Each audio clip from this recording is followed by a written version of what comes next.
What is going on, guys? We are back, Road to 300 Kilos, episode 35. It's been a few days since I've last talked to you all. Work's been a little busy this week, but we are back. So today's session, we got a snatch high pull plus 2 snatches, some clean and jerk doubles, and the good old 5x5 back squat with some pull-ups supersetted with some like hanging leg raises at the end. And if you watched my last video, you know I started talking about doing 5x5 back squat whenever I get in the gym. I'm gonna try to do it like 3 days a week, just do 5x5, and I think that's gonna be a really good building block for my squat for the next little while, until I can get back on a regularly scheduled programming. So snatches today on this session, they went pretty well. I'm definitely missing some strength off the floor, and actually in the next video you guys are going to see I did a really heavy like pulling session because my pull strength has been lacking, that's for sure. My leg strength and like squatting is actually still pretty good. In today's session I did 5x5 at like 140, I think, without a belt, which is pretty good considering I haven't been, training heavy a ton. And then later in this week on Saturday, I actually did 5x5 at 145 on belt, without a belt. So it's pretty good progression, and my legs feel pretty strong. I'm gonna be honest, I could probably go a little bit heavier when I do this 5x5, but I figured, without a belt, and I'm just getting back into it over these past couple weeks, so I think 140, 145, 150, somewhere in that range is going to be super beneficial. There's no reason for me to push it just yet, because then my body's going to start falling apart, you know what I mean? So these snatches, they're feeling pretty good. The speed was pretty good. The big thing right now is I think my hips are a little too low in my start position, and it's making my hips shoot up pretty high as soon as I start pulling, especially when it gets a little bit heavier. At these lower weights, I mean, everything looks pretty good, but that's because it's low weights and it's easy, you know what I mean? So, and then the clean and jerk doubles, they actually felt really good. I like the way I'm moving my feet and pulling myself under the bar on some of these cleans, but we'll look at that in a little bit. So, I did have a comment recently to talk about some of my nutrition, so I figured I might talk a little bit about that today. Honestly, I keep it super simple. I don't track calories. I don't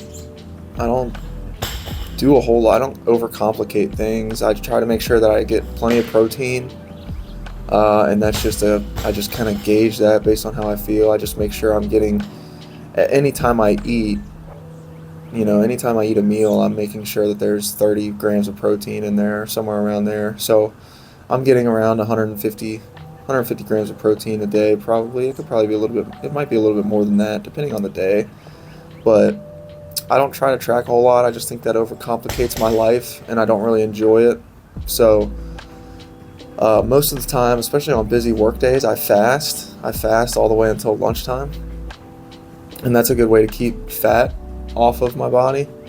Because, as much as I love lifting and strength training and stuff like that, I also want to look good and be healthy, right? So fasting is super, super beneficial for that. That's actually how I lost a lot of weight when I first got into college, like 8 years ago. So in high school, when I was like 18, I was pretty chubby. I didn't have a lot of muscle on me, and I weighed like 230. So I was pretty chubby for a high school kid. And then when I got into college, I was like, damn, I need to lose some weight. I need to talk to some of these girls, and they don't even want to talk to me back if I'm chubby and ugly. So so I lost a little bit of weight. I fasted a lot and just got into like running a little bit and just doing bodybuilding stuff. I never really had experience with like strength training, so I didn't really know what I was doing. I was just watching like Athlete X videos and trying to just figure out some stuff to do and stuff like that. And then when I moved to where I live now, I got into, I saw some Clarence Kennedy videos online, and someone invited me to this small gym that I go to that you guys are watching right now, and the rest is history. I started doing Olympic weightlifting, and I love it a lot. So, but as far as nutrition, the way I lost a lot of weight when I was in college was I would fast all the way through my first few classes, all the way until like noon or 1. And then I would work out. I would work out fasted, and that's what I thought really shed the weight off me, because instead of burning the food that's in my stomach, I'm burning some of my stored fat, and that's the whole point of fat, right? It's this stored energy that your body produces over time, and if you don't get rid of that energy, it's going to turn into fat, body fat. So, and it's kind of like a reserve fuel, right? So if I'm fasting and then I go to work out, I'm burning some of that. Now, obviously, it's minuscule, but I think over time, you lose a lot of fat. So that's what I did, and then that'd be like, I'd go work out at like 1 o'clock. I'd get home and I'd have I'd make me an omelet with a bunch of, I'd make like a 2 egg with a bunch of egg white, like 2 whole eggs and then a bunch of egg whites, omelet, and then I'd eat some oatmeal. And then later that night I would have, just kind of healthy stuff. I try to, and that even carries on to today. I eat a lot of eggs, I eat a lot of oatmeal, I eat a lot of, like, if I have like a sandwich for lunch, I'm eating pretty good, just not super processed lunch meat, like just turkey, and then some whole wheat bread, like organic whole wheat bread, and, an apple, a protein bar. I try to drink a lot of water. I drink a lot of seltzer water, which helps because it makes me feel a little bit more full. And it's just, it's not sugar or anything like that, but it makes me feel more full with that carbonation. So, and I drink a lot of water throughout the day, especially because I'm working outside and moving around a lot. But I try to stay away from a ton of added sugars and stuff. I don't drink a lot of alcohol. I drink it very socially, maybe like every other weekend, or a couple times a month. Overall, I'll have a couple drinks and that's it. I don't drink soda or pop or whatever you want to call it. I call it pop because I'm from the Midwest, but I don't drink a lot of pop. I have maybe a Diet Pepsi maybe twice a month or something, like just a little bottle, just because I like it. It tastes pretty good. But yeah, man, I keep it pretty simple. Like, I buy some frozen salmon, air fry that, make some rice, make some broccoli, and that'll be dinner number 1, and then dinner number 2 will be a bunch of eggs and some oatmeal maybe, and then, like I said, lunch is usually, a somewhat healthy sandwich, and then a protein bar and an apple and some nuts. I do pack an Uncrustable every now and again. I do like my Uncrustables. It's just super easy to eat. Uncrustable is just basically a peanut butter and jelly sandwich that's like pre-made and frozen, and you thaw it out, and it's really, really good. But that's kind of where my added sugar comes in, and that's like 10 grams of added sugar, but that's nothing. Yeah, I try to stay away from added sugar and super processed food, man. And then I have steak and potatoes and veggies. I mean, I keep it super simple. That's the way I try to go through life. I don't try to overcomplicate things. I think as long as I'm getting enough protein and I'm not eating a ton of carbs at night, like I don't. My last meal is usually around 8:30 or 9 o'clock, and I go to bed at 10:30 or something like that. Usually my last meal is at 8, because that gives me a couple hours to digest it a little bit before I start laying down. And in that last meal, I try not to eat a ton of carbs. I mean, I'll still have some carbs, but I try to make it a lot of protein, just because I'm going to be laying down for the next 8 hours, so I don't want to eat a bunch of carbs. But, I have some yogurt, yeah, bagel, cream cheese, like a whole wheat bagel with some cream cheese is good. So yeah, man, that's pretty much my nutrition. I'll have a burger, I'll have pizza every now and again. I'm super, super active, so I can kind of get away with some of that stuff. But, if you're working an office job or something like that, obviously I think you might need to stay away from that a little bit more, just because you might be sitting down a lot more. But other than that, you can definitely enjoy the small things. You can cheat every now and again. I think, like The Rock on Instagram, he's always posting his Sunday cheat meals, and they're super, super cheat meals. And that's okay. You're allowed to have that. That gives you a nice mental break from trying to eat healthy all the time. So, anyway, we'll get away from nutrition a while, because I am definitely not a nutritionist, and I try not to push my nutrition on anybody, but someone asked me to talk about it, so I figured I'd talk about it a little bit, because that's definitely a big part of the training life, right? Is making sure that you're well fed and eating well and your body is fueled properly, or else there's no point in going to the gym. So clean and jerks, this is 110, and I've been trying to, I mean, that's a really good clean. I like the clean pull. I'm pulling myself under nicely, and my jerks are already feeling a lot better than they were a couple weeks ago. So this is 110. I'm doing it for a double, and I'm trying to do everything unbelted for a while until I start getting super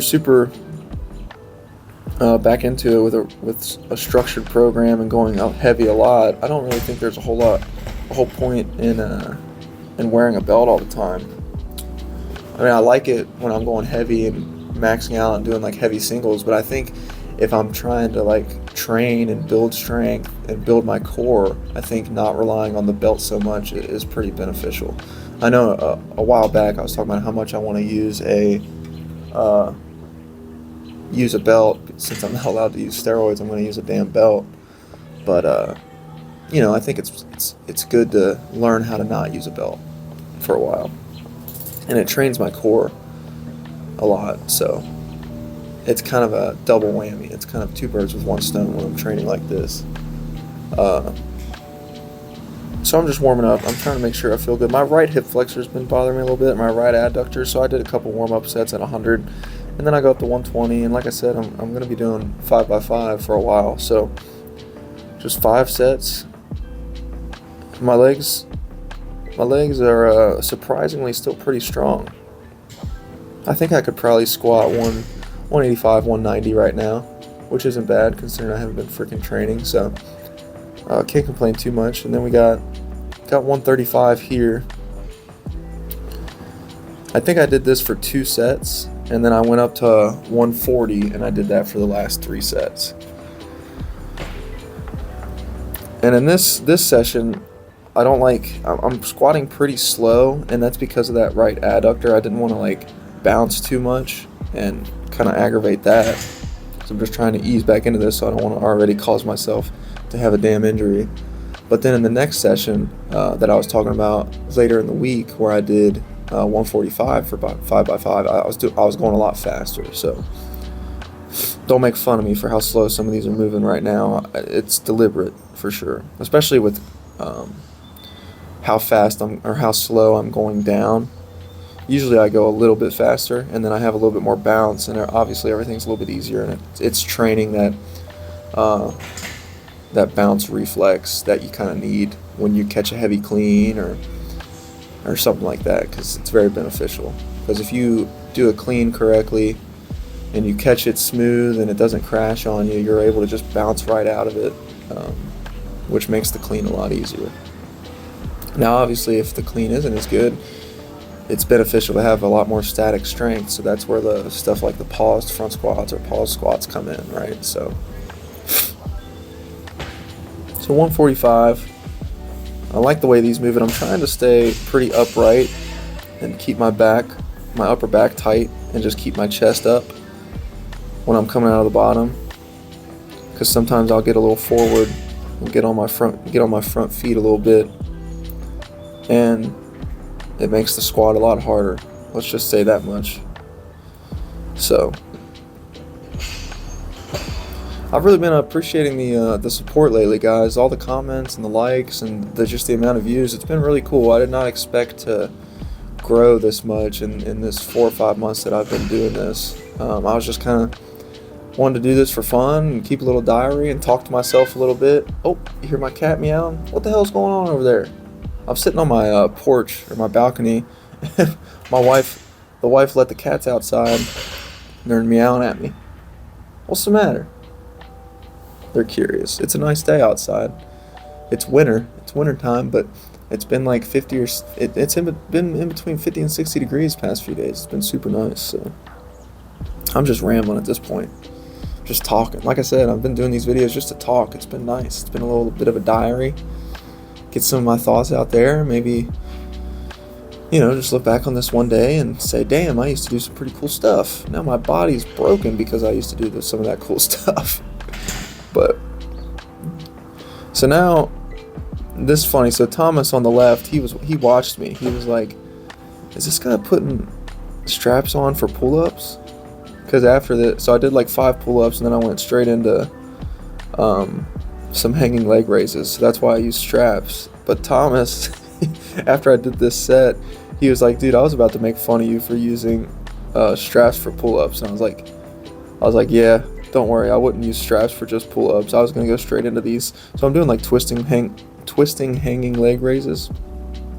They're not the prettiest things in the world, but they're very effective. They burn, that's for sure.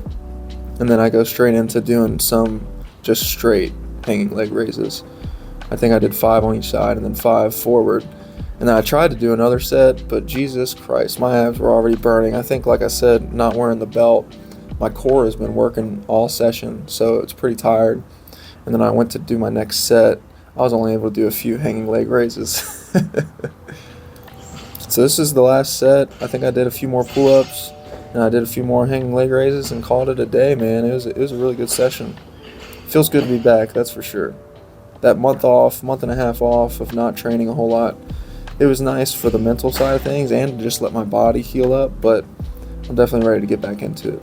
So, if you guys made it this far in the video, I really appreciate it. And I already have another session recorded. I just need to make a video, so hopefully I'll have it out in the next few days, and I'll catch you guys on the next one, alright? Peace.